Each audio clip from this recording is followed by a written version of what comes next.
근데 유일하게 안 하는 데가 LG만 안 한대. LG만. 나는 LG 사원이 아니에요.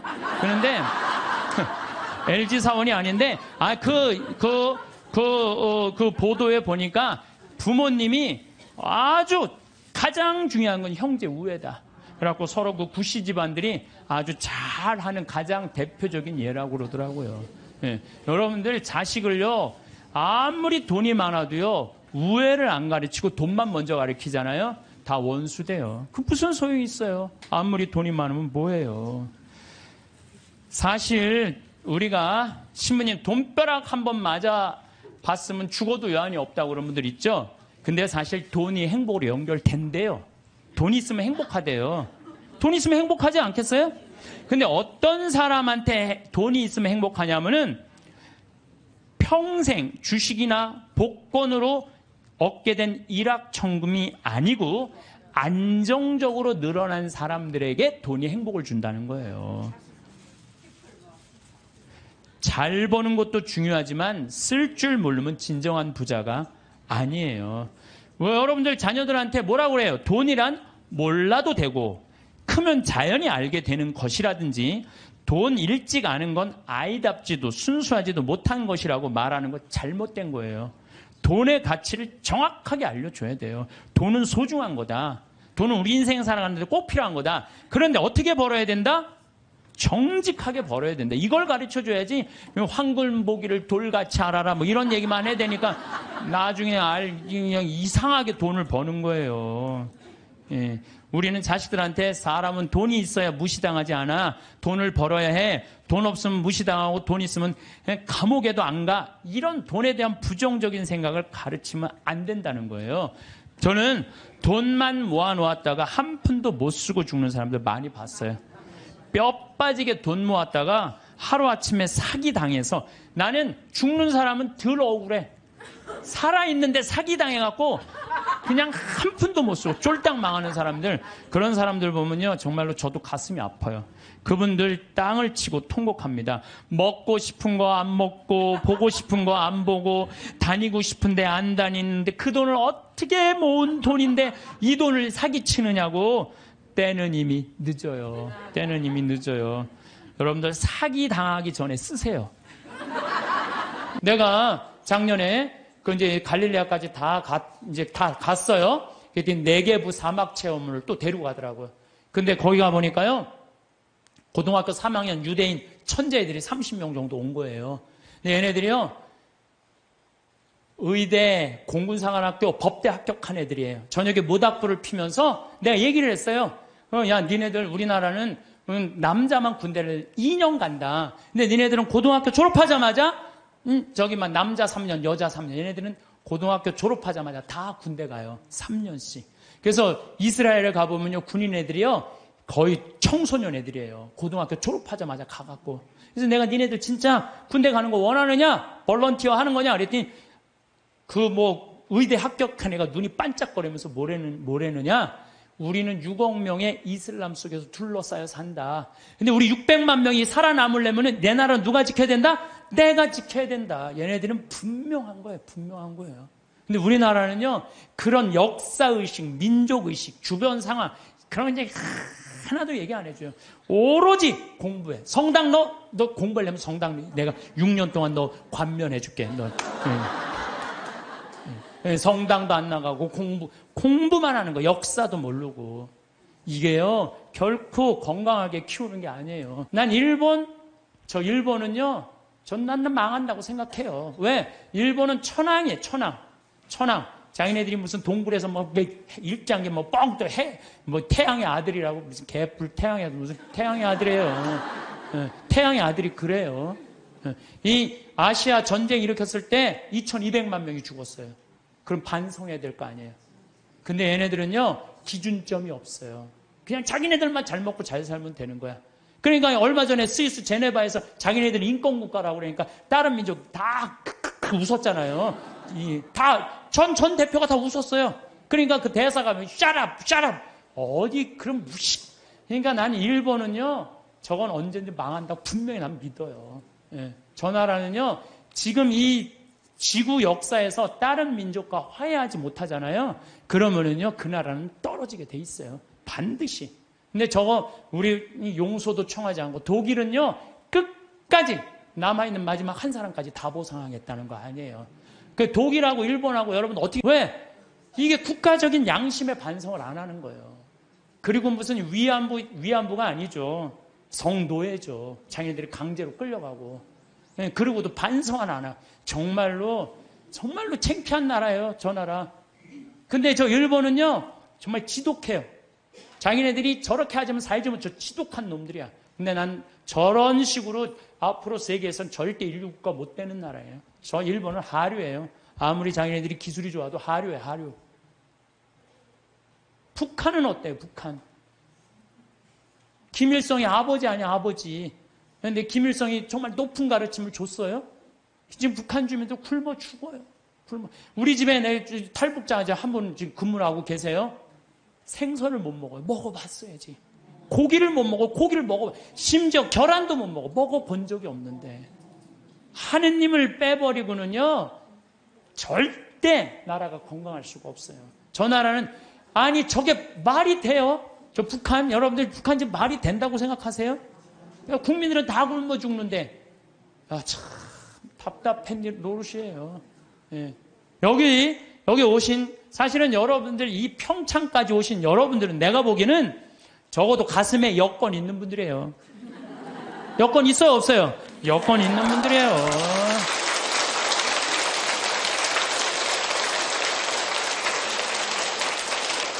그래서 여러분들은 돌아가실 때 어떻게 돌아가실 수 있어? 이렇게 웃으면서 돌아가실 수 있어요. 제발. 아니, 이게 농담이 아니고 여러분들 이 생각, 나는 죽을 때 싹 웃으면서 죽을 거야. 마음속으로 생각하세요. 이 세상 원도 한도 없이 열심히 살고 하느님 뜻 따라 살다가 죽을 때 난 이제 무슨 비행기 타고 가는 거야?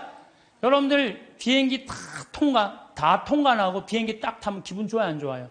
좋죠? 싹 웃을 수 있듯이 우리가 이 세상 살이 열심히 살다가 마지막 날 돌아가실 때 가슴에 여권 있으면 웃으면서 돌아가실 수 있어요. 여러분들이 자식에 있어서 여러분들이 뭘까요? 내비게이션이에요. 여러분들이 인생의 내비게이션들이에요. 근데 여러분들이 안내를 했어. 안내를 했는데 전혀 엉뚱한 데다 안내를 해놨어. 그래갖고 애가 인생 끝에 갔는데 인생의 참 의미를 모르고 허탈하는 경우가. 그럴 때 어떻게 할 거예요, 여러분들? 정말 과연 내가 내 자식한테 인생의 내비게이션 역할을 잘하고 있는가? 내비게이션, 우리나라는 왜 5.18 광주 민주 학생운동이 왜 일어났는지 얘기해주는 부모가 얼마나 돼요? 예? 군인들이 그냥 나라를, 구테타를 일으켜서 하려고 그러니까 그거 들고 일어나는데 와갖고 500명의 그 꽃다운 아이들이 다 죽은 얘기해줘야죠. 왜 우리나라는 남북으로 갈라져서 전쟁을 해요? 예? 같은 민족끼리 서로. 왜 남북으로 갈라졌어요? 해방을 했는데 북은 소련이 갖고 가고 남은 미국이 갖고 갔잖아요. 왜? 해방을 우리 자체적으로 못했잖아요. 독립 우리 자체적으로 한 게 아니잖아요. 원자폭탄 터뜨렸고 손들고 소련이 진격하고 미국이 갖고 가니까 판 나는 거예요. 이 나라를 우리가 지키지 못한 거예요.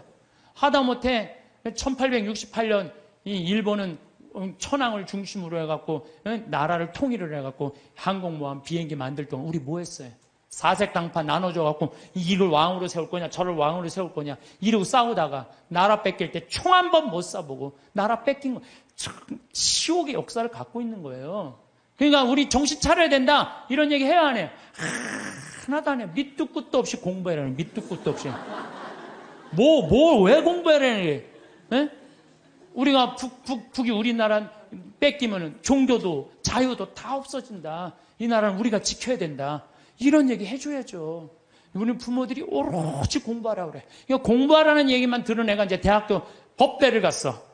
아빠, 나 공부해야 되는데 나 군대 가면 나 공부 못하잖아. 아빠 지금 좋은 자리에 있으니까 나 군인 좀 빼줘. 그래? 너 공부해야 돼? 그럼 내 자리 빼줄게. 그래갖고 그냥 빼줬어. 자리 손 써갖고. 그래갖고 얘도 잘 나가고 근데 아버지가 너무 잘 나가. 그래갖고 너무 잘 나가고 어느 날 장관 청면에 딱 앉아 있었는데 국회의원이 당신 애들 왜 군대 안 갔냐 그러니까 왜 군대 안 갔지? 공부하냐고 내가 빼줬는데. 그래갖고 그냥 공부한다고 그냥 아버지 그냥 장관 자리에서 끌어낸 자식들이 얼마나 많아요. 그렇지 않아요? 얘가 역사의식이 있고 부모가 역사의식이 있었으면 내 나라는 네 나라는 누가 지켜야 된다? 네가 지켜야 된다. 그럼 얘가 아버지 나 군대 갔다 올게요. 이 나라 내가 지켜야죠. 나 앞으로 이 나라의 지도자가 될 건데 내가 지켜. 이 소리 할 거 아니에요. 부모가 그런 얘기 해요 안 해요? 하나도 안 해요. 오로지 공부해라는 얘기만 오로지. 너 하나 잘 되려면 공부해라. 이거 사실은 심각한 거예요. 보통 심각한 게 아니에요. 제가 1999년에 수원교구 주보에다가 지구 멸망 2016년이라고 썼었어요. 1999년. 그러니까 지금으로부터 14년 전이죠. 그때 난리가 났어요. 우리 수원교구 지금은 80만이지만 그때는 70만이에요. 70만 사람들이 특히 초등학교 3학년 애들이 있는 그대로 믿는 애들이에요. 그러더니 엄마 2016년에 멸망하면 어떻게 하느냐고. 나 그때 장가 갈 나이인데. 이거 신부님 이거 진짜냐고. 그래갖고 내가 항의 전화 정말로 많이 받았어요. 근데 여러분들 14년이 지난 지금 이산화탄소가 400ppm이에요. 400ppm.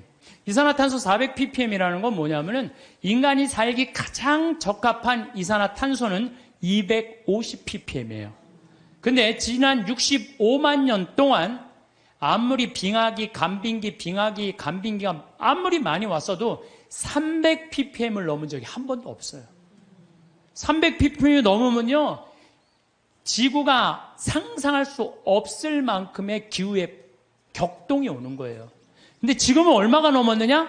400ppm이 넘은 거, 400ppm이. 400ppm이 넘었다는 건요, 이제까지 65만 년 동안, 아까가 아니라 지난주에 말씀드렸듯이, 지난주에 말씀드렸듯이 지구 역사가 만 년, 인간이 역사를 기록한 그 만 년, 그 이전에 10만 년, 60만 년, 이 60만, 인간이 겪어보지 못했던 격동이 지금 이루어지고 있는 거예요.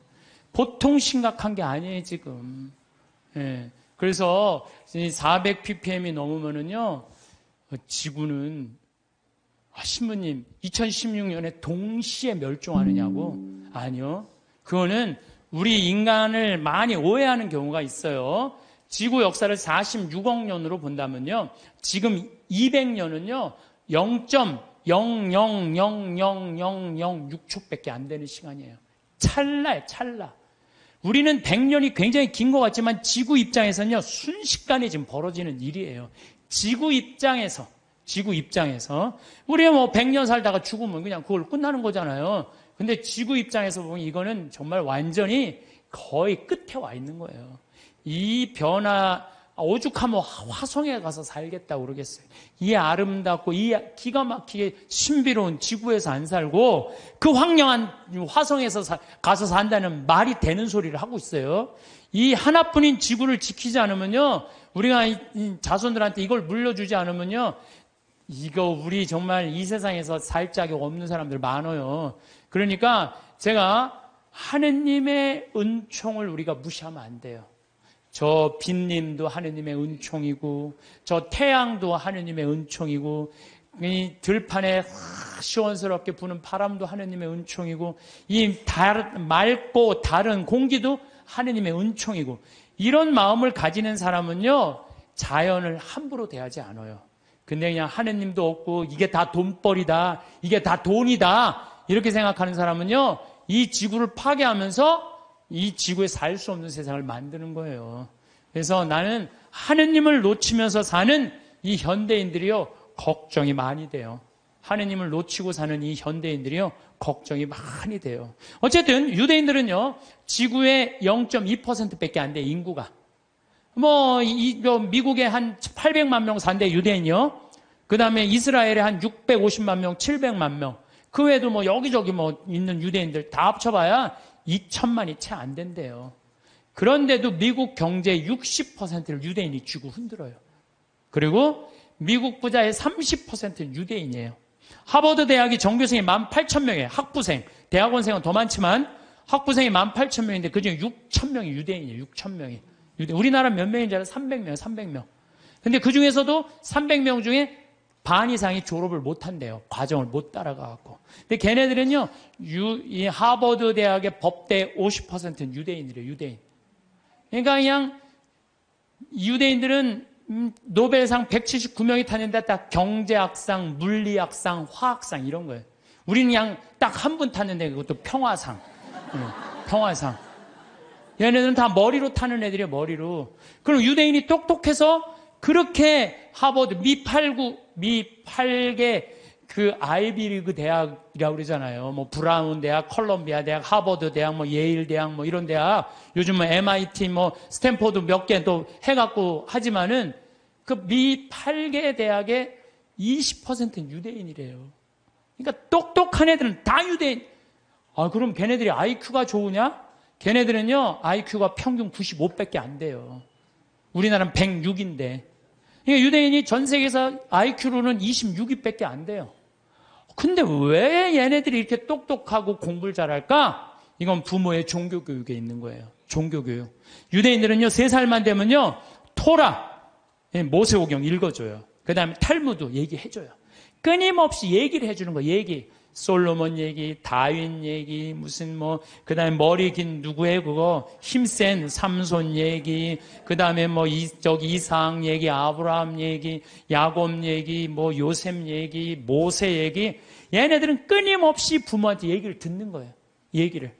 탈무드도 얼마나 부모한테 지혜로운 얘기를 많이 들어요. 뭐 배 타고 가는데 사람들이 자기 재물 막 자랑하니까 랍비가 나는 그런 거 하나도 안 부럽다. 당신 아무것도 없는데 뭐가 부러우냐? 난 머릿속에 재물이 있다. 그 무슨 머릿속에 재물이 있냐? 그러니까 배가 풍랑에 맞아 있는데 그냥 다 버리지 않으면은 배가 가라앉게 생겼으니까 재물은 다 버렸다. 재물은 다 버렸는데 그 랍비는 아무것도 안 버려도 항구에 도착하니까 머리에 지식을 가지고 선생이 돼갖고 먹고 산다. 진정한 재물은 뭐다? 지혜다, 지혜. 이런 걸 계속 얘기해 주는 거예요, 유대인들은. 우리나라 사람들은 뭐라 그래요? 공부해. 너 잠 좀 그만 자고 공부해. 너 텔레비전 그만 보고 공부해. 너 게임 좀 그만하고 공부해. 너 나중에 고생 안 하려면 공부해. 20년 동안 대한민국 엄마들은요, 공부하라는 얘기만 해요. 밑도 끝도 없이 공부하라고만 해요. 애들이 엄마한테 듣는 건 지혜 얘기 하나도 안 들어. 오로지 공부해. 이 얘기만 듣는 거예요. 걔들은요, 10마디 정도 알아듣는다고 그래요. 걔들은. 내가 키우는 개도 일어나, 기다려, 손, 엎드려, 먹어, 가. 이 정도 알아들어요. 걔들. 내가 우리 방에서 키우는 개 나라고 한 번도 내가 얘하고 대화를 해본 적, 너 박근혜 대통령에 대해서 너 어떻게 생각하냐? 한 번도 내가 얘기해 본 적 없어요. 얜 개니까 말귀를 못 알아듣잖아요. 말귀를 못 알아, 말 안 하는 거예요. 근데 여러분들 자녀들한테요, 마치 개한테 하는 엄마들 많아요. 일어나, 밥 먹어, 학교 가, 시험은, 숙제는, 공부해, 고생하지 싫으면 공부해, 나중에 다 알아, 공부해. 20년 동안 공부하라는 얘기만 해요. 그러니까 애들이 제일 지겨운 게 공부하라는 얘기 듣는 거예요. 엄마가, 유대인들은요, 왜 자기네들이 히틀러한테 600만 명이 홀로코스트 학살을 당했는지, 왜 2000년 동안 떠돌아 다녀야 되는지, 왜 자기네들 이집트로 끌려가야 되는지, 어떻게 이집트에서 탈출했는지, 40년 동안 왜 광야를 떠돌아 다녔는지 다 얘기해줘요. 역사에 대해서. 애들이 역사를 다 아는 거예요. 신앙이라는 건요, 아무것도 아닌 것 같아도 신앙이 얼마나 중요한 건데. 그러니까 유대인, 아인슈타인, 에디슨, 프로이드, 스티븐 스필버그 다 유대인이에요. 근데 얘네들 다 자라면서 한 얘기가 다 부모예요. 전 세계에서요, 부모가 아무 일도 안 하고 엄마가 자녀 교육에만 매달리는 나라가 2나라 있어요. 하나는 이스라엘, 하나는 대한민국이에요. 2나라가 있대요. 근데 이스라엘은 왜 그렇게 아이들이 승승장구하고, 우리나라는 그 미국의 최고 좋은 대학만 가면요, 10%가 졸업을 못 한대요. 10%도 졸업을 못 한대요. 왜냐하면 아이들이에요, 대화가 없어서요. 신앙도 없고. 신앙이라는 게 아무것도 아닌 것 같지만요, 정말 중요한 게 신앙이에요. 저는 한번 부산에서 어디 강의를 가게 됐어요. 정말 너무너무 이제 차가 막혀갖고 이제 아주 정말로 그야말로 그냥 속이 바짝바짝 탔어요. 내비게이션이 가르쳐 주는데 불안하더라고. 내비게이션이 이렇게 가는데 분명히 성당이면 시내 한가운데일 텐데 이상한 대로 계속 하는 거예요. 이게 맞는가 계속 가는데 도착했습니다. 딱 그랬는데 벌판인 거예요. 강의는 5분 남겨놨는데 미치겠더라고요. 그래서 내비게이션을 내가 두들겨 펴려고 그랬어요. 이놈의 새끼 이거 제대로 안 가르쳐 줬다고. 여러분들이 자식에 있어서 여러분들이 뭘까요? 내비게이션이에요. 여러분들이 인생의 내비게이션들이에요. 근데 여러분들이 안내를 했어. 안내를 했는데 전혀 엉뚱한 데다 안내를 해놨어. 그래갖고 애가 인생 끝에 갔는데 인생의 참 의미를 모르고 허탈하는 경우가. 그럴 때 어떻게 할 거예요, 여러분들? 정말 과연 내가 내 자식한테 인생의 내비게이션 역할을 잘하고 있는가? 내비게이션 최고의 좋은 내비게이션 역할은 뭐예요? 신앙생활이에요. 이정표 확인하듯이. 그래서 하느님 꽉 붙잡고 살아야 되는데 너 공부하려니까 너 끊어. 그래갖고 거미가 나뭇가지 타고 나는 거 줄 끊듯이 그냥 신앙을 딱 끊어버리는 거예요. 성당도 마찬가지예요. 여러분들 자녀들이 왜 성당 나가기 싫어하는 줄 알아요? 여러분들이 자녀들한테 뭐라 그래? 성당가, 성당가, 성당가, 성당가, 성당가. 그 얘기만 해요.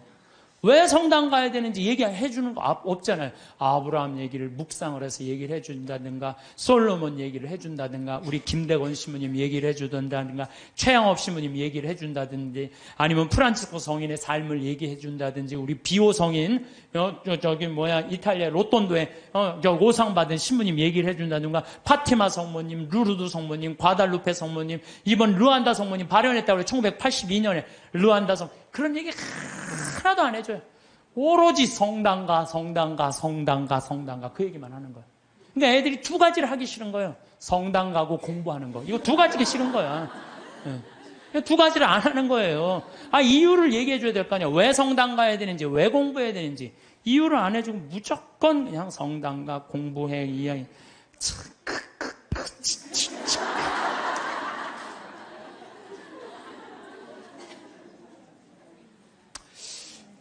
우리나라 아이들은요, 공부만 이렇게 한 아이들 이렇게 보면요, 난 참 불쌍해. 우리나라 아이들 왜 불쌍하냐면요, 얘네들이요, 밤 11시 반에 학원에서 끝난대요. 그럼 집에 오면 숙제가 있대요. 새벽 2시까지 숙제한대요. 아침 6시 일어나야 되는데 또 아침에 학교 가서 수업해야 되니까. 그러니까 얘네들이 친구를 사귈 시간이 없는 거야. 중고등학교 때 친구 우정이 평생을 가는 거 아니에요. 근데 자기 숙제하고 학원 다니냐고 친구를 만나서 친구들하고 놀아야지 우정을 나눌 거 아니에요. 그런데 이게 친구를 사귈 시간이 없는 거야. 그러니까 그냥 여러분들 작년 2012년 7월 30일까지 우리나라 중고등학교 애들이 몇 명이 자살했는 줄 알아요? 730명이 자살해서 730명. 이거는요, 정말로 끔찍한 거예요. 애들 죽음으로 누가 몰아넣는 거야? 대한민국 부모들이 다 몰아넣는 거야. 나는 우리나라 애들, 나는 이해가 안 되는 단어가 있어요. 아니, 학기 중에 새벽에 학교가, 밤중에 자율학습회, 학원과 새벽 2시까지 숙제, 방학 때 무슨 보충 수업을 또 해. 얘네들이 뭐가 모자란다고 보충 수업을 하냐고요. 방학 땐, 방학이라는 단어를 그럼 쓰지. 방학이라는 건 배우락을 놓을 방자를 쓰는 거예요. 공부하는 걸 놓는 게 방학이에요. 근데 이때 또 그냥 정말로 이게 정말 너무 답답해. 너무 답답해. 그러니까 아이들이요. 근데 우리나라가 그렇게 공부를 해도 효과가 좋으냐? OECD 국가 중에 우리나라가 학업 성취도가 24위예요. 30개 나라 중에. 잘 사는 나라. 핀란드, 내가 핀란드, 덴마크 다 다녀왔어요. 근데 걔네들은요, 오후 3시면 집에 다 가요. 엄마 아빠하고 같이 놀고 대화해요. 대화하는 게요, 공부하는 것보다 훨씬 교육 수준이 좋대요. 걔네들은 정말로, 걔네 성취도 1위예요. 오후 3시면 다 집에 가요. 부모하고 얘기해요. 그래야 애들이 사람 냄새가 나는 거, 사람 냄새가. 근데 우리나라는요, 사람 냄새가 안 나요, 애들이. 나는 길거리에 눈 허옇게 뜨고 돌아다니는 애들 이해가 돼요. 아니, 그러는데 허옇게 안 뜨고 다니는 애들 어디 있어? 태어나서 공부해.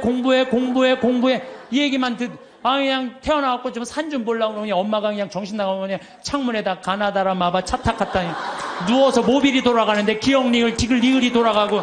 아니, 이런 애들이 중고등학교 돼갖고 제정신으로 다니는 애도 어디 있어요? 눈 허옇게 뜨고 어른이 몸만 눈 뒤집어 뜨고 흰 눈동자 95%, 까만 눈동자 5%. 나는 요즘 애들 폭력적이고 반항적인 거 이해가 돼요. 당연히 그렇게 만드는 거 지금. 애들 정서적으로 잘 키워야 될 거 아니에요. 저는요, 중고등학교 때 내가 성당 다녔는데 성당 생활이 주야. 학교는 취미예요, 취미. 수업만 끝나면 무조건 성당 갔어요. 수업만 끝나면. 예술제 한다고. 나는 유대철 역할 했어요. 어렸을 때 유대철 성인 역할, 연극하고 기도하고 아이들끼리 모여서 누구 위해서 기도하고 또 뭐 여름에 좀 캠핑 간다면 한 달 내내 물건 준비하고 또 친구들끼리 싸우고 화해하고 이러면서 우정이 쌓이는 거예요. 그 성당에서도요, 우리는 성가 화음 마친다고 8명이 모이면요, 뭐 테너, 저기 베이스, 이게 하면서 애들 8명 성가하고 그랬어요. 학교에서도. 나만 그런 게 아니에요. 우리 중고등학교 때는 토요일 날, 일요일 날이면 다 교회, 다 성당, 다 절에 갔어요. 그러니까 애들이 신앙생활이 기본이었어요. 그 중고등학교 때 신앙생활이라는 건 뭐냐면 거룩한 거에 깃들이는 거예요. 그러니까 우리 친구들 중에 12명이, 남자애들이 12명, 남자, 여자 한 20, 30명 됐는데 남자들이 12명, 그 중에 6명이 신학교 간다고 그랬어요. 그 중에 3명이 신학교 갔어요. 하나는 외방성교회, 하나는 이번에 무슨 안식년 끝나고 난 다음에 그동안 쭉 교도소 사목하다, 하나는 환경하고, 나머지 3명도 하나는 아마 내가 정말 존경하는 친구인데 학교 선생님, 아마 학교에서도 정말 열심히 해. 지난번에 그 학교 강의 갔더니 저 선생님은 신부님 되는 게 낫겠다고 신학교 가려고 그랬던 아이니까, 또 하나는 교수하고 있고, 또 하나는 무슨 신협 이사하고 있고, 또 안 간다는 친구들도 어렸을 때 다 우리 신학교 가자 이랬던 애들이에요. 그래서 수원시청에 한번 갔는데 내 친구가 하나 있는데 팀장이래요. 그러고 저 오 팀장님은 신학교 가는 게 남분이라고. 그러니까 어렸을 때 신학교 가고 성당에서 어울리는 애들은요, 거룩해요. 거룩하고 정의로운 곳에 맛을 들여요. 여러분들 신문지에다가 생선을 싸면요, 비린내가 나요. 신문지에다가 향을 싸면요, 향이 나게 돼 있어요. 애들한테 공부해 이것만 하면요, 애는요 자기만 알게 돼 있어요. 경쟁만 할 줄 아는 거예요. 서로 친구끼리 화목하게 협동하고 이러는 게 없어요. 지금 애들은 그냥 나만 공부하면 되는 거야. 그러니까 얼마나 세상이 각박하냐 이거예요.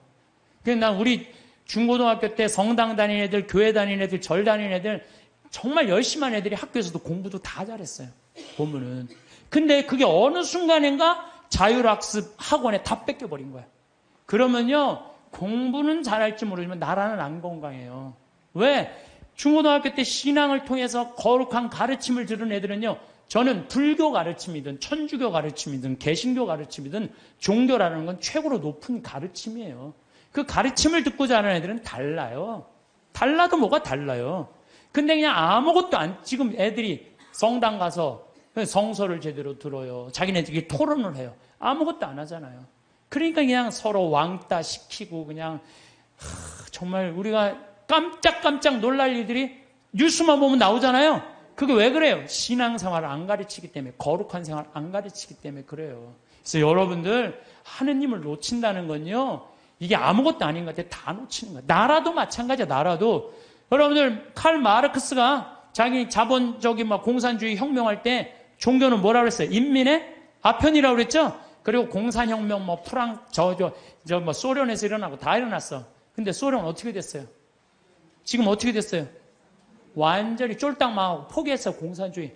그리고 공산주의 국가 중에 잘 사는 나라 있었어요? 아니, 잘 사는 거 기쁨이, 우리 공산주의 하면 딱 어디 인상 쓰고 이런 것만 있잖아요. 이게 하느님을 놓치면 그렇게 되는 거예요. 우리가 종교라는 게 이 인간이 살아가는데 절대적인 중심인 거예요. 그래서 여러분들, 우리가요, 하느님을 꽉 붙잡고 살 때 양심의 소리를 들을 수 있는 거예요.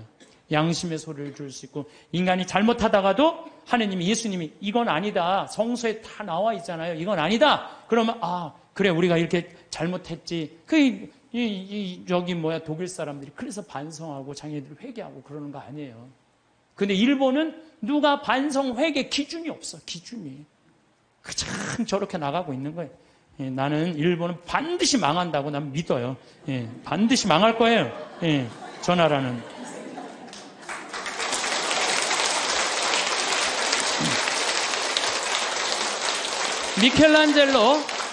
미켈란젤로가 성베드로 성당 돔을 하고 시스티나 성당 천지 창조를 했어요. 근데 교황님이 미켈란젤로를 불러서 너 받고 싶은 돈 액수를 다 대라. 그랬더니 미켈란젤로가 뭐라고 그러냐면은, 교황성하시여, 내가 재능을 하느님으로 받아서 하느님께 다시 돌려드리는데 무슨 보상금이 필요합니까? 나는 이거 하늘나라 들어가는 입장료 봉헌하겠다고. 하늘나라 들어가면 입장료로 봉헌하겠다고 그래요. 근데 여러분들 베드로 성당 돔이 얼마나인 줄 알아요? 신라 호텔이 들어가요. 그 돔 이렇게 보면요. 내가 그래서 또 이번에 베드로 성당 가서 재봤어요. 신라 호텔이 진짜 들어가나? 근데 이 라인에 보니까요. 신라 호텔 들어가고 남을 정도로 크더라고요. 베드로 성당이 얼마나 크냐 하면은 잠실 운동장 2배 많은 거예요. 크기가. 이 야구 때리면 140m 끝에 가잖아요. 베드로 성당 이 잎에서 저 끝이 178m예요. 베드로 성당 잠실. 그 어마어마한 걸 지면서 미켈란젤로는 한 푼도 안 받아요. 내가 하나님으로부터 받은 재능을 하나님께 돌려드리는데 무슨 내가 보상금을 받느냐고. 이거 하나님 꽉 붙잡고 3분. 그 다음에 스페인의 성가정 성당 가우디. 이 가우디는 지금 가경자예요. 복자 바로 밑에. 이분은 장가도 안 갔어요. 이 성당 하나님 집 짓는다고요? 옷도 아닙니다. 그냥 집 짓다가 너무 피곤하면 그 성당 앞에 공원이 있어요. 공원에 누워있으면 그 산거지, 그런 거지가, 그 천재가. 그래서 사람들이 이렇게 불쌍하다고 돈 주면요, 깨보면 막 동전이 이렇게 쌓여있으면 이거 신축금 한다고 이렇게 갖다 공사하는 사람들한테 주고. 오로지 하느님의 일만을 하다가 간분이죠. 이게 하느님의 일만을 하다가 간분들 참 많아요. 하느님의 입장료죠. 저는 이번 2013년 3월 마지막 주에 잠비아를 다녀왔어요. 잠비아 무프리나라는 지역을 갔다 왔어요. 내가 잠비아를 왜 가게 됐느냐면은 작년에 한 5월, 6월경에 수녀님들이 프란치스코 제3의 수도자들이 피정을 왔어요. 우리 교우들이 피정을 왔는데 수녀님들이 도우러 왔는데 수녀님 16분이 왔는데 한 분이 얼굴이 새카만 거야. 그래서 내가 수녀님한테 물어봤어요. 수녀님, 남들은 다 얼굴이 하얀데 수녀님 왜 새카마냐고. 그랬더니 이 수녀님이 신부님 저는 잠비아에서 농장을 한다는 거예요. 무프리나 지역에서. 왜 농장을 하냐고 그러니까 거기 그냥 다 굶어 죽어갖고 농장을 해서 거기에 있는 젊은 아이들한테 농업을 가르쳐서 잠비아가요 우리나라보다 7배 커요. 남한보다. 땅이 엄청. 그리고 다 평지야. 근데 얘네들이 농사를 질 줄 모르는 거야. 그래서 수녀님이 나는 거기 농사를 가르쳐서 잠비아 사람들이 잘 먹고 살게 해주려고 지금 농장을 운영한다는 거예요. 그래서 내가 눈이 이만해졌어요. 수녀님 무슨 농장을 해요? 그랬더니 몇 평이야? 그랬더니 80만 평이래요. 80만 평. 수녀님, 근데 한국은 왜 들어오셨어요? 17년 동안 거기서 사셨대요. 17년 동안 아프리카에서 사니 새카맹에 암이 걸린 거야, 암이. 그래갖고 치료도 하고, 그 다음에 또 뭐라고 그러더라? 기숙사를 짓는데 돈이 없어갖고 돈 모으러 왔대요. 그래서 마침내 사는 맛 책 팔은 인세가 한 2천만 원 들어왔길래 수녀님 내가 이거 줄게. 근데 신부님이 우리하고 무슨 상관이 있어서 이 돈을 한 번에 주냐? 밑도 끝도 없이 돈을 왜 주냐? 수녀님 무슨 소리를 이렇게 섭섭하게 하느냐고. 수녀님 하느님 일하고 나도 하느님 일하는 사람이야. 근데 수녀님이 아프리카에 가서 나는 생태마을을 꾸미고 싶은 게 내 꿈이야. 근데 수녀님이 이미 생태마을을 아프리카에서 꾸미고 있는데 내 일을 대신해 주는데 이 돈은 돈도 아니다. 가져가라. 그랬더니 신부님 딱 요 돈이 모자랐다는 거예요. 너무너무 감사하다고.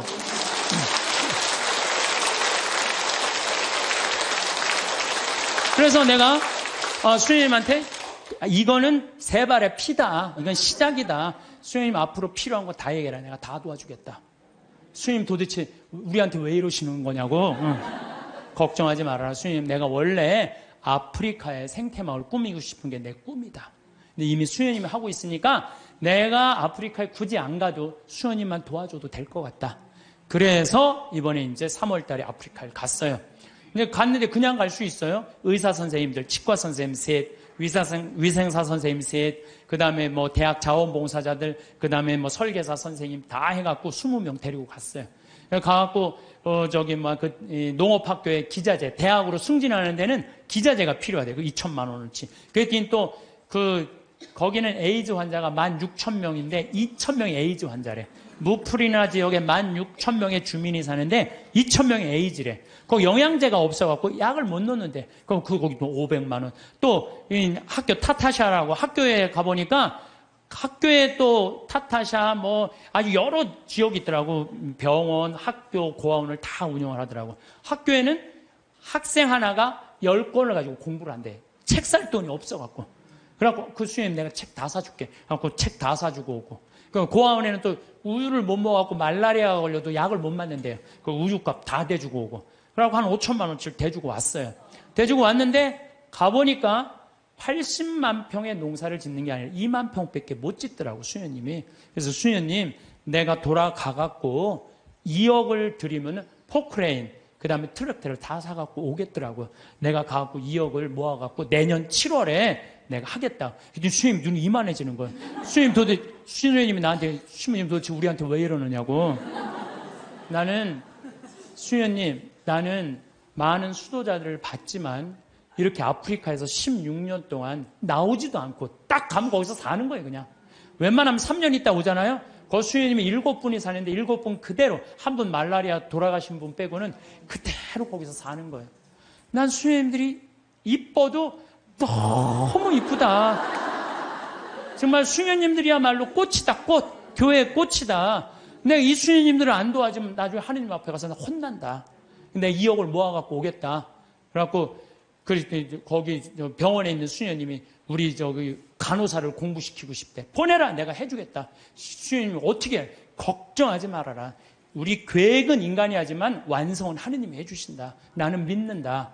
근데 여러분들, 내가 깜짝 놀란 게요, 온 지 한 달 반인데 1억 3천을 모았어요.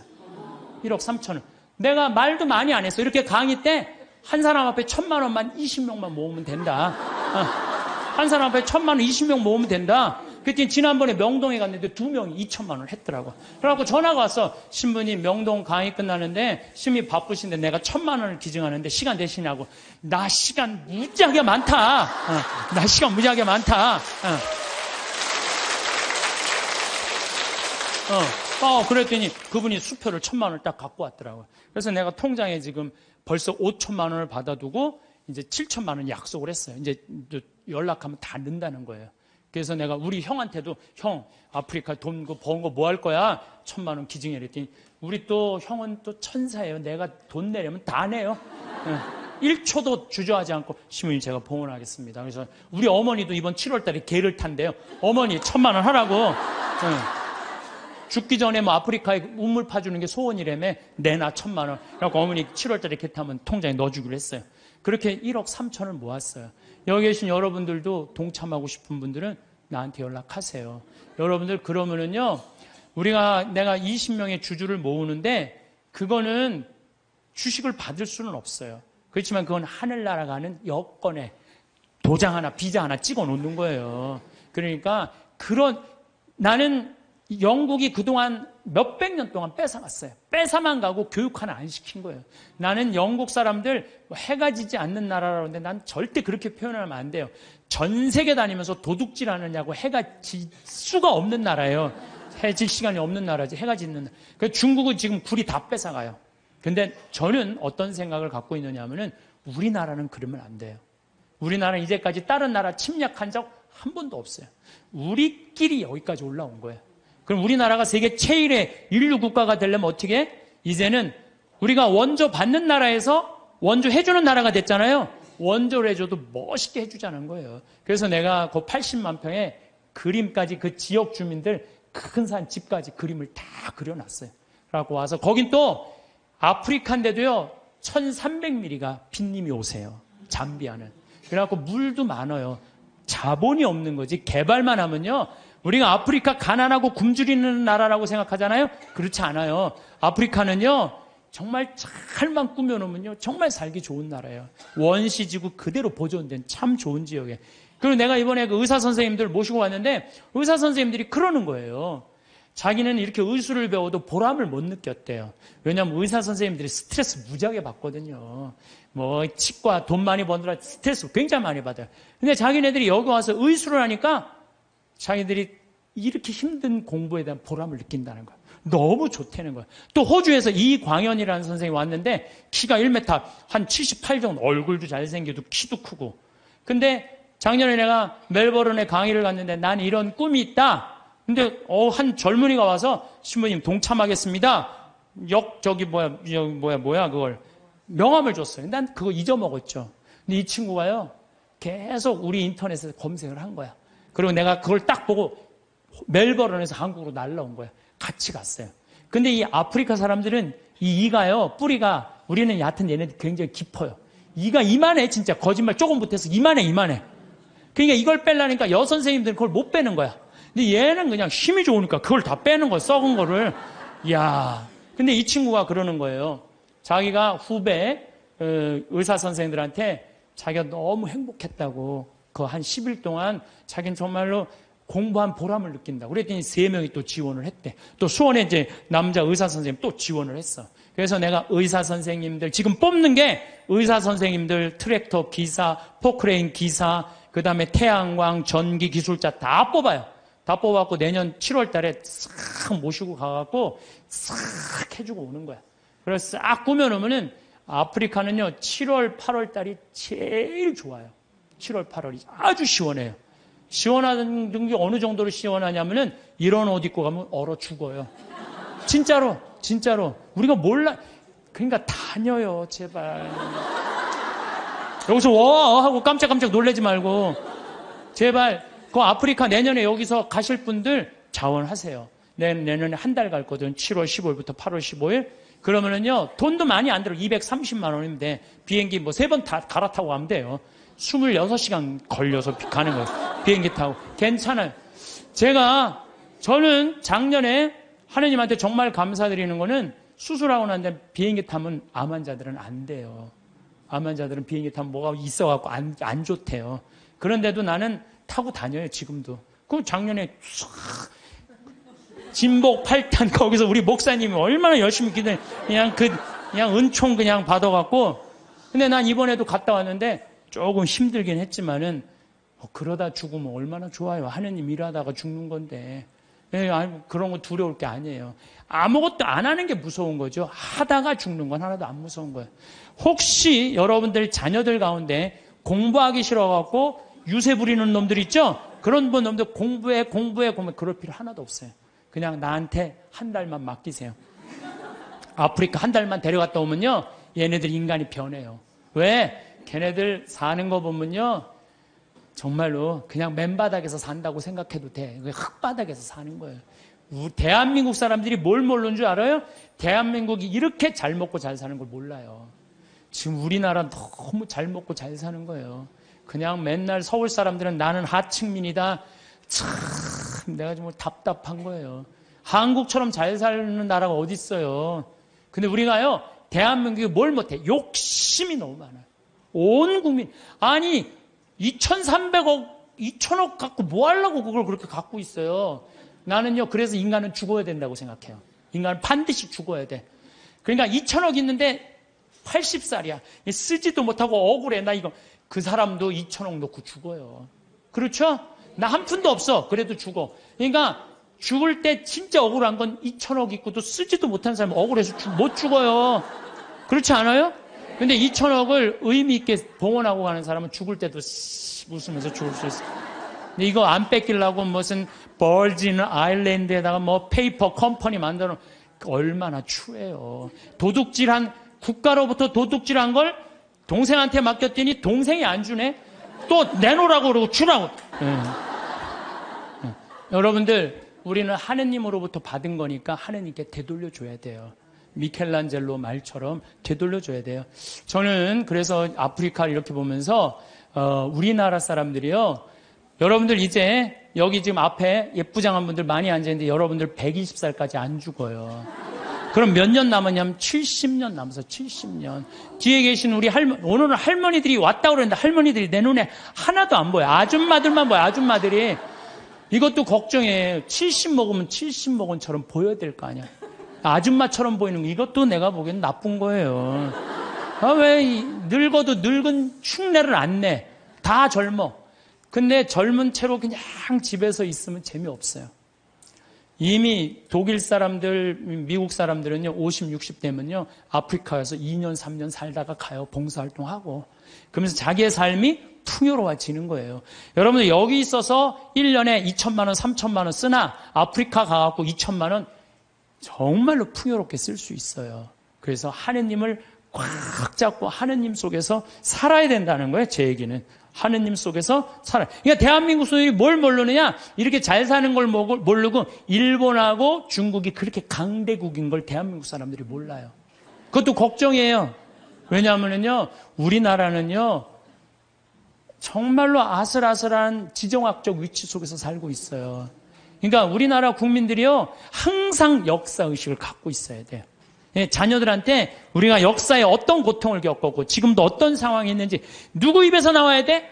부모 입에서 나와야 돼요. 그러니까 여러분들이 항상 깨어서 기도하고 깨어서 살아야 된다는 얘기죠. 저는 지금 우리 대한민국 국민들이 돈 버는데 너무 눈이 빨개져 있는 것 같아요. 번 돈을 가지고 얼마나 가치 있고 이 사회에 소외되어 있는 사람들이 없도록 하는 노력이 더 필요한 거예요. 이제는 우리는 이제 출세 안 해도 돼요. 돈 많이 안 벌어도 돼요. 이제 먹고 살 만큼 다 살아요.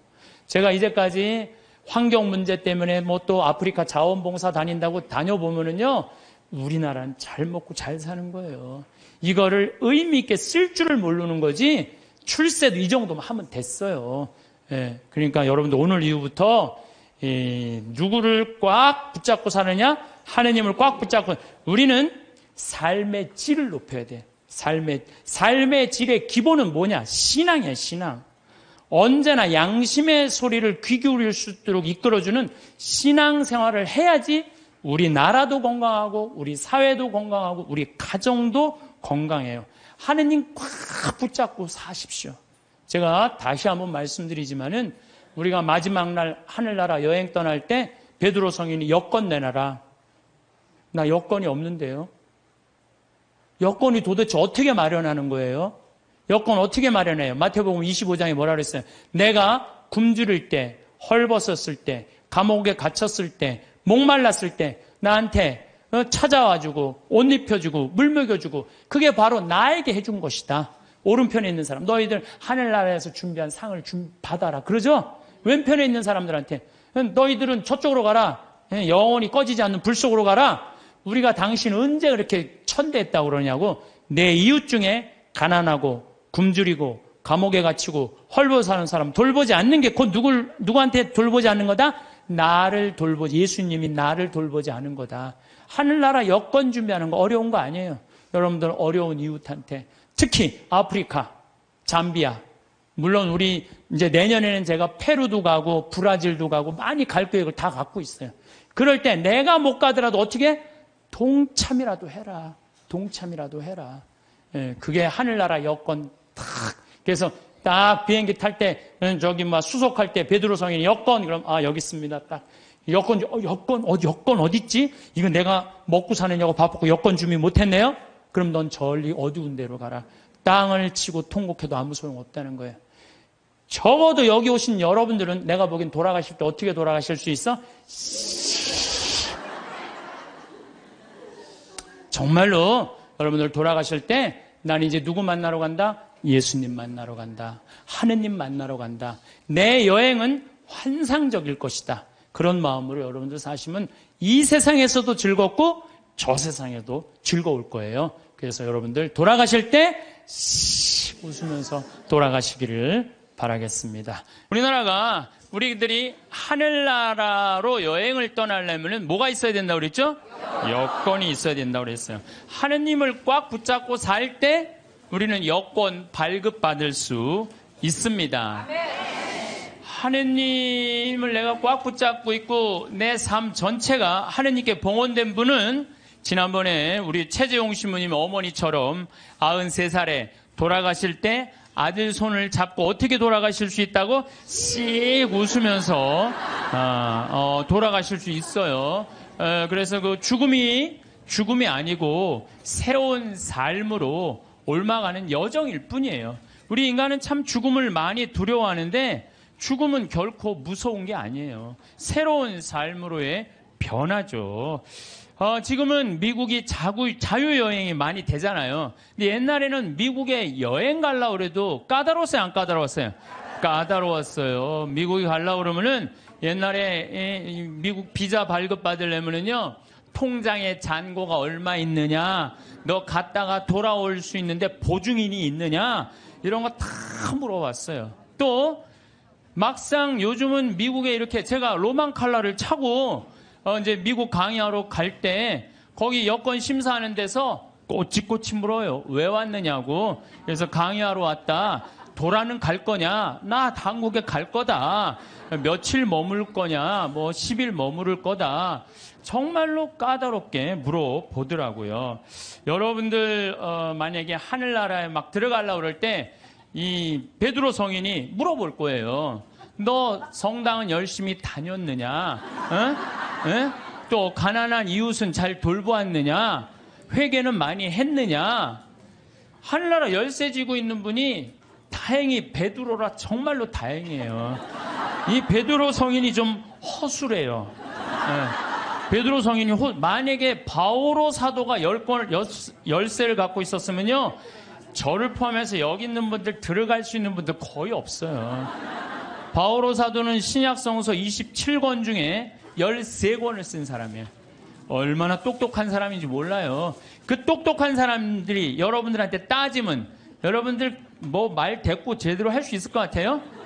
못해요. 그냥 얼버무리다가 그냥 이거 자격 없네 그러고 그냥 딴 데로 보낼 거예요.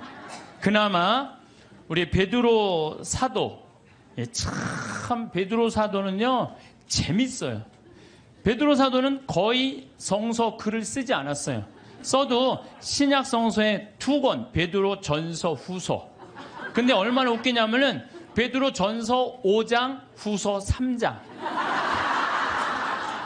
아주 간단하게 썼어요. 아주 간단하게. 뭐 베드로 성인이 쓴 건지 아니면 제자들이 쓴 건지 몰라도 그것도 베드로 전서를 읽어보면 너무 재밌어요. 어떻게 재밌느냐면은 예수님이 베드로 사도한테 너는 반석이다. 내가 내 위에 내 교회를 세우겠다 그랬죠? 그래서 이 베드로 성인은요 돌에 대한 게 굉장히 관심이 많았던 것 같아요. 그래서 이 베드로 사도 예수님 표현하는 걸 보면은 사람들에게는 버림을 받았지만 하느님께 선택된 값진 돌이란 돌 얘기만 해요. 베드로 전서를 보면은 내가 시온에 돌을 놓는다. 선택된 값진 모퉁이 돌이다. 이 돌을 믿는 이는 부끄러운 일을 당하지 않을 것이다. 집 짓는 이들이 내버린 돌이 그 돌이 모퉁이의 머릿돌이 되었네. 돌 얘기만 해. 돌 얘기만 베드로 사도는. 근데 이 베드로 사도가 하늘나라 열쇠를 쥐고 있긴 있는데 허술하다는 이야기는요. 예수님께서 이제 예루살렘으로 올라가면서 그 이제 올라가는 길에 얘기를 해요. 나는 너에게 내 교회를 세우겠다. 그리고 그 얘기 하시자마자 뭐라고 그러냐면 나는 예루살렘에 올라가면은 순환을 당하고 죽을 것이다. 그랬을 때 베드로가 뭐라고 그러냐면 아이코 맙소사. 그런 일은 결코 일어나지 않을 것입니다. 내가 당신 지키겠다 이거예요. 지금 예수님은 죽으러 올라가는데 베드로는 국무총리 되려고 올라가는 거예요. 지금 예수님 생각하고 베드로 생각하고 완전히 달라요. 베드로는 하늘나라를 이해하지도 못했어요. 그러니까 이런 말을 하는 거예요. 아이쿠 맙소사. 주님, 그런 일은 결코 일어나지 않을 것입니다. 그러니까 예수님이 바로 뭐라고 그러냐면은 사탄아 내게서 물러가라. 너는 나에게 걸림돌이다. 돌 얘기 많이 나오죠? 너는 나한테 걸림돌이다. 너는 하느님의 일은 생각하지 않고 사람의 일만 생각하는구나.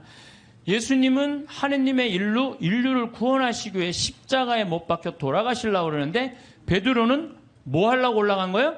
국무총리 하러 근데 국무총리 왕이 돼야지 국무총리 될 거 아니에요. 근데 죽는다니까 아이쿠 맙소사. 결코 주님 그런 일은 일어나지 않을 것입니다. 그러니까 예수님이 뭐라 그래요? 사탄아 내게서 물러가라. 너는 하느님의 일은 생각하지 않고 사람의 일, 국무총리 될 일만 생각하는구나.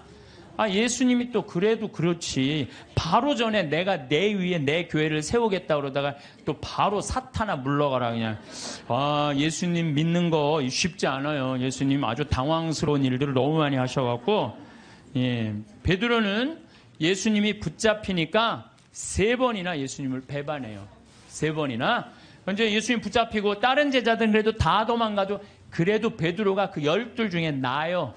그래도 예수님 따라가고 어떻게 되나 지켜보려고 따라갔어요. 그러니까 그 종이 뭐라 그래요? 당신도 그 갈릴리아 예수랑 같이 다니는 사람이군요. 그러니까 이 베드로가 뭐라 그래요?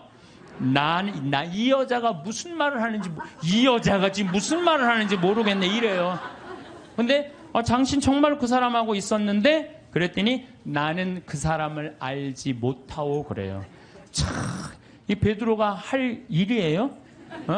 예수님하고 정말로 내 위에 내 교회를 세운다 그러고 정말로 주님 그런 일은 내가 보호하겠습니다. 막 이런 사람인데 나는 그 사람을 알지 못하오. 그러니까 세 번째로 확실히 당신 그 사람 예수 그리스도와 예수와 같이 다니던 사람 맞는데 그러니까 베드로는 이렇게 얘기해요. 내가 내 말이 거짓말이라면 1000벌이라도 받겠다고 맹세하면서 나는 그 사람을 모르고 그래요. 아주 배신을 해도 확실히 해요. 확실히. 얼버무리고 한 게 아니라 확실히 배신을 해요. 예수님 배반 3번 했죠. 따라가는 이유도 몰랐죠. 그리고 베드로는요. 냉담 생활도 해요. 어떻게 냉담 생활을 하냐면 예수님이 십자가 못 박혀 돌아가셨어요. 돌아가시니까 베드로가 뭐라고 그러냐면 나는 물고기 잡으러 간다 그래요. 물고기 잡으러 간다는 얘기는 뭐야? 내가 예수님 따라다니기 전 생활로 돌아간다는 거예요. 이게 냉담이지 뭐예요? 냉담. 지금 수제자라는 사람이 그래갖고 가서 물고기 잡아요. 그때 예수님이 나타나잖아요. 많이 잡았느냐. 그러니까 그 기간 동안 냉담한 거 냉담. 그러니까 짧게 냉담까지 한 사람이 냉담까지. 그런 사람이 하늘나라 여권 심사한다고 이렇게 서 있는 거예요. 자, 여러분들 가갖고 따질만해 안 따질만해요? 따질만해요. 당신은 냉담한 적 없냐? 당신은 배반한 적 없냐? 당신 예수님 딴 생각으로 따라다닌 적 없냐? 대충 따지면 베드로가 눈 깔고 그래 나도 그런 적이 있었지 들어가. 그래서 나는 예수님께서 베드로한테 하늘나라 열쇠 준 것에 대해서는 굉장히 희망적이에요. 왜? 그 실수투성인 그 베드로한테 열쇠를 줬다는 것은 우리들도 실수투성이에요. 저나 여러분이나 인생 살다 보면 흠없는 사람들이 있어요? 흠투성이에요. 그런데 그 기가 막힌 배반까지 한 베드로, 냉담 생활까지 한 베드로를 하늘나라에 열쇠를 주고 그 위에 교회를 세운 하느님은 얼마나 마음이 넓으시겠어요? 그렇지 않겠어요? 네. 그러니까 여러분들이 정말로 회개하고 믿기만 한다면 하느님이 여러분들한테 하늘나라 아주 활짝 문 열어놓고 기다리고 계실 거예요. 근데 문제는 베드로는 마지막에 어떻게 했느냐? 마지막에요. 바티칸 지금 그 베드로 성전이 언덕이거든요. 거기에 십자가에 제대로도 아니고 거꾸로 못 박혀서 죽었어요. 내가 어떻게 감히 스승님하고 똑같이 똑바로 매달려 죽느냐. 나는 그럴 자격 없다. 거꾸로. 얼마나 고통스럽게 해서 피가 거꾸로 몰리는 건데. 그러니까 마지막에 정말로 하느님 증언을 확실하게 하고 갔죠. 베드로만 그런 게 아니야. 다 두고 도망간 제자들 산 모습을 보면 안드레아는 마케도니아 아카이아 지방에서 X자 십자가에 못 박혀 죽어요. X자로. 그 다음에 야고보 사도는 가장 먼저 순교한 사도인데 예루살렘에서 참수형 당해요. 야고보 사도는. 필립보는 소아시아에서 기둥에 매달려서 순교하고 바르톨로메오는 아르메니아라는 곳에서 전도하다가 십자가에 거꾸로 매달려 순교해요. 바르톨로메오도. 토마는 인도에서 도끼에 맞아 죽어요. 토마는. 그래서 지금도 인도에는 토마 교회가 있잖아요. 토마. 마테오는 아프리카 에티오피아에서 선교하다 참수형 당하고 알페오의 아들 야고보는 성전 꼭대기에서 떨어뜨려요. 그래갖고 떨어져서 죽어요. 예. 그 다음에 열혈당원 시몬은 이집트에서 선교하다가 활에 맞아 순교하고 야고보의 동생 유다는 페르시아에서 선교하다 활에 맞아 죽어요. 마지막 사도 마티아는 에티오피아에서 선교하다 돌에 맞아 죽어요. 그러니까 12사도가 요한 사도만 빼놓고 다 목숨 순교를 하고 죽어요. 그래서 사도들이 예수님 따라다니다가 배신도 하고 자기네들끼리 누가 높냐 싸우기도 하고 뭐 어쨌든 속을 많이 썩였지만 마지막은 어떻게 죽었어요? 은총지휘 속에 죽었다는 얘기예요. 은총지휘 속에 하나님을 증거하다가 마지막에 죽었다는 거예요. 그래서 여러분들도 죽을 때 가장 잘 죽는 게 중요해요. 죽을 때 죄악 속에서 죽으면요, 그건 회개의 기회가 없는 거예요. 항상 기도할 때 내가 죽을 때 잘 죽을 수 있도록 주님 저를 도와주십시오라고 여러분 항상 기도해야 돼. 그래갖고 항상 죽음을 잘 맞이할 수 있도록. 그래서 늘 주님을 증거하고 주님 속에서 살아갈 때, 돌아가실 때 씩 웃으면서 죽을 수 있다는 얘기죠. 우리가 미국 여행 갈 때 옛날에, 지금은 안 그렇지만 은행 통장에 잔고가 얼마나 있느냐, 뭐 3천만 원, 5천만 원 있느냐에 따라서 여권 비자 발급 받는 게 쉬웠어요. 우리도 하늘나라 갈 때 하느님이 물어볼 거예요. 너 하늘나라 은행 통장에 잔고가 얼마나 있느냐. 여러분들 하늘나라 통장에 잔고가 얼마나 있어요, 여러분들? 아, 내가 이거 하늘나라에 저금하는 거야 라고 저금해둔 돈들, 내가 이거 하늘나라에 저금하는 거야 라는 마음으로 저금한 것들. 그 가끔 그런 거 있잖아요. 내가 어딜 도와줄 때 이게 좀 힘든 돈이야. 내가 1,000만 원, 2,000만 원을 도와야 돼. 그래 내가 이거 하늘나라에 저금하는 거야. 탁 도와주는 액수가 여러분들 얼마나 돼요? 잔고에 하나도 없는 분들도 있을 수 있어요. 날 위해서 쓰다 보니까 하늘나라에는 하나도 안 쌓아놓을 수가 있어요. 마태복음 25장 보면은 이 마지막 날 최후의 심판 때 한쪽 오른쪽, 양들은 오른쪽으로, 염소는 왼쪽으로 갈라요. 그리고 예수님이 이렇게 말해요. 너희들은 내가 굶주렸을 때 먹을 것을 주었고, 목말랐을 때 마실 것을 주었고, 나그네 되었을 때 따뜻하게 맞아 주었고, 헐벗었을 때 입을 것을 주었고, 병들었을 때 돌보아 주었고, 감옥에 갇혔을 때 찾아 주었다. 그러니까 오른쪽에 있는 양들이 그래. 언제 내가 그랬어요? 내 이웃 하나한테 해준 것이 곧 나에게 해준 것이다. 기가 막힌 말이죠. 우리 동학사상 1800년에 마지막에 그 동학사상 할 때 인내천사상이라고 그랬죠. 사람 안에는 하늘이 있다. 우리 안에는 전부 다 하늘이 들어있다. 예수님은요, 우리를 다 당신의 분신으로 생각했던 거야. 여기 있는 분들 전부 다 누구 분신이야? 예수님 분신이에요. 내가 언제 당신 목말랐을 때, 굶주렸을 때, 헐벗었을 때, 병들었을 때 언제 돌봐줬느냐? 내 이웃한테 해준 것이 곧 나에게 해준 것이다. 그러니까 여러분들 정말 병들고 정말 아프고 헐벗고 가난한 이웃에게 해주는 건 곧 누구한테 해주는 거예요? 이거 통장 잔고 많은 거예요, 적은 거예요? 많은 분들이에요. 근데 왼쪽에 있는 염소들한테는 뭐라 그래? 너희는 내가 헐벗었을 때, 목말랐을 때, 굶주렸을 때, 병들었을 때, 감옥에 갔을 때 한 번도 찾아온 적이 없다. 내가 언제 주님인 줄 알았으면 우리가 찾아갔는데 언제 주님께서 그러셨느냐고. 내 이웃에게 해주지 않은 것이 곧 내게 해주지 않은 것이다. 여기 계신 분들 가운데 무료 급식에 참여하시는 분들, 감옥, 교도소 봉사하시는 분들, 병원, 내가 병원 봉사자들한테 강의 많이 다녀. 여의도 뭐 순복음병원, 여의도 교회, 여의도만 나오면 순복음이 나오네. 여의도 성모병원, 강남 성모병원, 뭐 인천병원, 이렇게 내 봉사자들한테 강의 많이 다녔거든요. 근데요, 병원에 봉사자들 200명, 300명 돼요. 우리 천주교 교우들이. 이분들 다 뭐 하는 거예요? 하늘나라의 통장에 잔고가 가득 있어요. 내가 강원도 사람이잖아요. 원주에 사시는 김영문이라는 분은 원주 근처 한 38개 복지시설에 이제까지 짜장면을 몇 개를 만들어줬냐면 7만 2천 그릇을 만들어줬대. 이 사람이 부자냐? 운전기사인데 한 달에 120밖에 못 벌었대요. 근데 그 월급의 일부를 나눠서 짜장면을 자기 쉬는 날, 그래갖고 막 짜장면을 만들기 위해서 막 살림살이를 하니까 부인이 저게 딴 살림 차렸나 그럴 정도로 오해할 정도로. 그러니까 친구가, 정육 좀 하는 친구는 뭐라 그래요? 야, 내가 너 그렇게 짜장면 어려운 사람들 고아원 양로원에 가서 봉사하는데 내가 고긴 내가 대주마. 심지어 문막에 있는 시각장애우들은 우리가 밀가루 봉헌하겠다.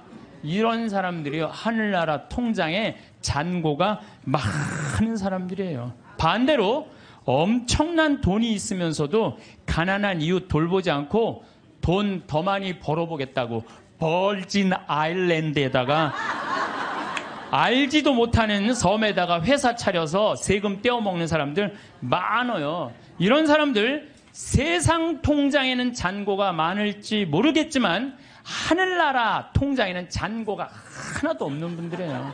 세상 통장에 돈 많은 거 그것 아무 소용없어요. 세금 얘기 나왔으니까 대한민국 사람들이요.